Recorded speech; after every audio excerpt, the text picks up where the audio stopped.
ever suck the restaurant from the front and back? Hey guys, welcome to episode 2 of my summer in China. Come with me to Shanghai's best all-you-can-eat vegetarian buffet. But before we get to the food, let's do a quick history lesson on Chinese vegetarianism and why it's drastically changed over the years. My goal is to be really intentional with my approach to understanding Chinese culture and practices, because at the end of the day, I am a Westerner and have to actively fight against the Orientalist propaganda we're fed in America. And a good place I'd like to start with is understanding plant-based diets through a Chinese, non-Western lens. A study recently done by scholars in Guangzhou unpacks the cultural context of vegetarianism in China. In the peer review of this study, UCLA PhD candidate Mona Zahir explains how, unlike Western contexts where it's often a personal identity or political statement, vegetarianism in China is actually a practical diet motivated by the pursuit of healthy, affordable, and spiritually nourishing food. After living in China last summer as a vegetarian, this really checks out for me. I moved to China expecting a smooth continuation of my plant-based diet of 5 years because of my limited knowledge of plant-based diets in non-Western countries. Like, I literally pulled up to China and expected there to be plant-based options everywhere just because they invented tofu. But I was quickly humbled when I first tried ordering mapo tofu in Shanghai, and I realized that mapo tofu in mainland China is usually served with either minced beef or pork. And while tofu in America is marketed as a protein alternative to meat, tofu in China is simply just another protein option and isn't viewed as an alternative or substitute to meat like in the West. After China joined the international trade in 1978, meat became a lot more accessible and inexpensive, whereas before it was seen as this luxurious item for the wealthy and special occasions only. But what's interesting to me is how plant-based diets have now seemingly become less accessible than they used to be in China. But despite plant-based foods becoming less accessible, chefs such as Dong Lin are making it their mission to bring these cuisines back to the forefront of Chinese culture. During my first couple of weeks in Shanghai, I was frantically looking for places to eat as a vegetarian, and by the grace of God, I found Su Manxiang.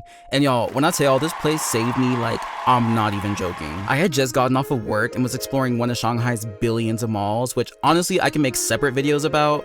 But y'all, when I found this restaurant, I pulled up with my English to Mandarin translations and literally almost passed out when the cashier told me I was good to eat there. When I say I didn't take a single note on anything that I ate because the food was just that good, like something sinister just took over, so I might just let the video speak for themselves. Like when I tell y'all, I literally grabbed my chopsticks, paid on my little Alipay QR code, and ran through that whole, like, it was given Tomb Raider. But here's a rough list of things I tried for roughly $5 US or 30 RMB. Hot and sour soup, noodles, rice cake, yuba sticks, mock chickens, flat noodles, vermicelli, glass noodles, wheat, gluten, flat bread, silken tofu, spicy eggplant, which was one of my favorites, steam bun, another classic, zongji, jiaozi, wonton soup, and many more. In next week's episode, will Jacob Lettuce find his way to a 24-hour spa, or will he continue looking chopped?